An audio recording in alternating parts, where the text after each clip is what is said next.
श्री राधे राधे दोस्तों।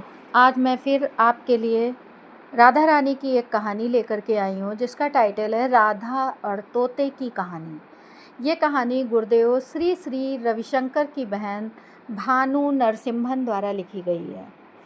राधा के पास कृष्ण को भेजने के लिए कोई संदेश नहीं था।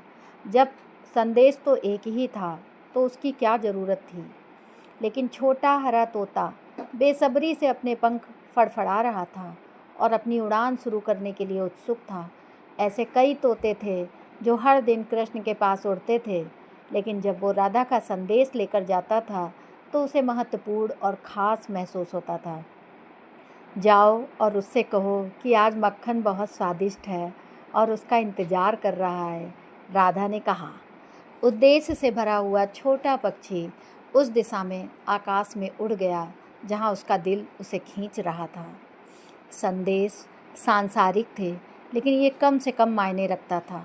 तोते का जीवन और मन राधा और कृष्ण के बीच, लालसा और प्रेम के बीच झूलता रहा। जैसे जैसे साल बीतते गए और राधा के शरीर छोड़ने का समय आया, उसने तोते से कहा कि उसका उद्देश्य अपने भगवान की महिमा को सभी के साथ साझा करना है। उसकी उपस्थिति में रहने के बाद उसके अस्तित्व की हर कोशिका भक्ति के मधुर अमृत से सराबोर हो गई। लेकिन उसने केवल राधा के सरल संदेश दिए थे। वो भगवान की कहानियों का विवरण नहीं जानता था। एक दिन जब वो कैलाश में पार्वती के बगीचे में घूम रहा था तो उसने देखा कि शिव उसे एक कहानी सुनाने वाले थे, माता पार्वती को। वो सुनने के लिए ऊपर एक शाखा पर बैठ गया। सौभाग्य से शिव ने भगवान कृष्ण के जीवन की घटनाओं को विस्तार से बताना शुरू कर दिया और पार्वती जी सुन रही थीं और समय समय पर एक सौम्य हम के साथ उन्हें प्रोत्साहित कर रही थीं। शिव कहानियों में इतने डूबे हुए थे कि उन्होंने ये नहीं देखा कि पार्वती जी सो गई थीं। तोते को चिंता हुई कि शिव अपनी कहानी बंद कर सकते हैं और उसने पार्वती की कोमल आवाज़ की नकल की। आखिरकार पार्वती जी जाग गईं और शिव की कहानी के समाप्त होने के बाद उसने बीच में सोने के लिए उनसे माफ़ी मांगी। अब शिव की भौवें एक साथ आ गईं और उनकी तीसरी आँख खुलने को तैयार दिखीं। शिव जी बोले, यदि आप सो रहे थे तो आपकी तरह गुनगुनाहट की आवाज़ कौन कर रहा था? उन्होंने तोते की उपस्थिति को महसूस किया। इससे पहले कि शिव उनकी दिशा में मुड़ते, छोटा तोता अपने पंखों की गति से तेज़ी से उड़ गया। वो बिना आराम या राहत के बहुत दूर तक उड़ गया। महर्षि वेदव्यास का आश्रम आगे था। वो अपनी कुटीर में प्रवेश कर गया।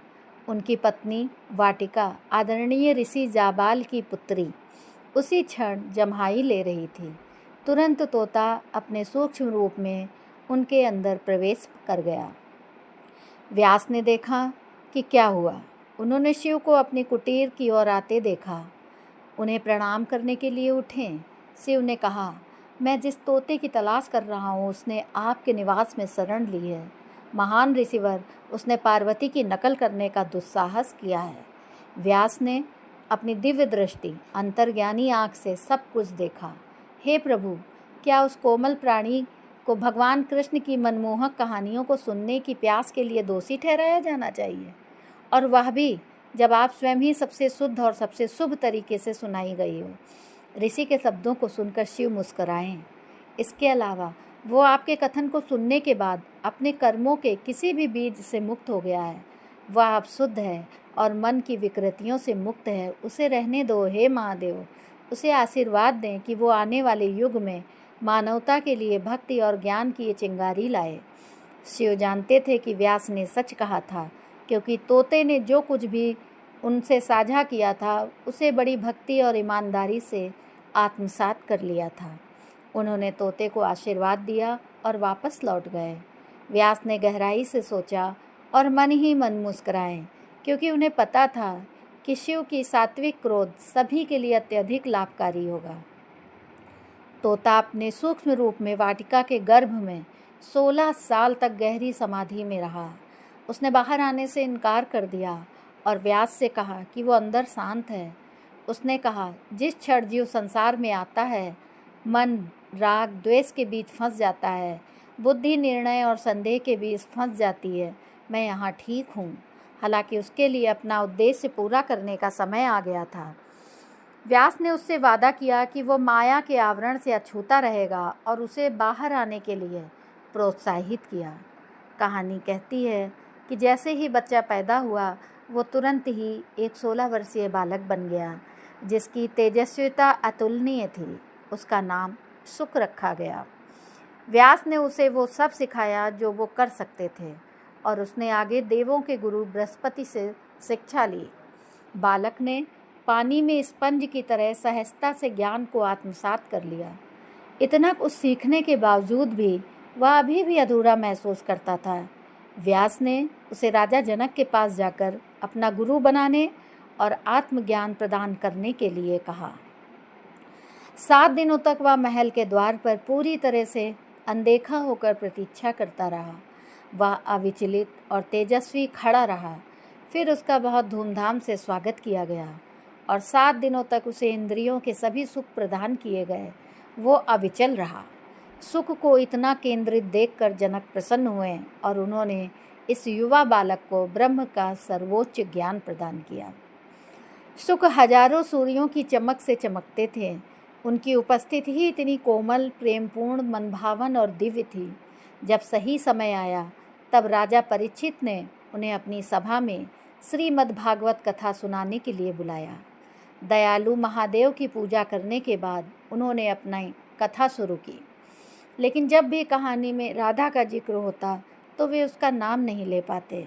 राधा का नाम सुनते ही सुख गहरी समाधि में चले जाते और जब वे फिर से बाहर आते तो उसके बाद वे बस कथा जारी रखते थे।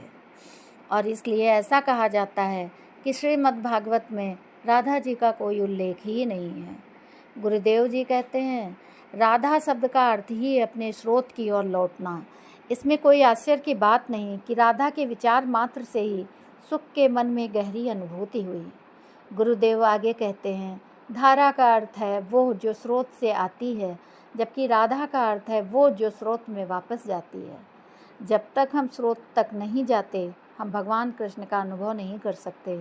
भगवान कृष्ण स्रोत हैं और राधा स्रोत तक पहुँचने का मार्ग या रास्ता हैं।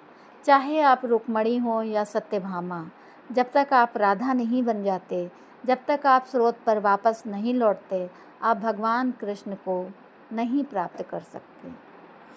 राधे राधे दोस्तों, आपको ये कहानी कैसी लगी हमें कमेंट करके अवश्य बताएं और हमारे श्री जी चैनल को सब्सक्राइब अवश्य करें। धन्यवाद दोस्तों।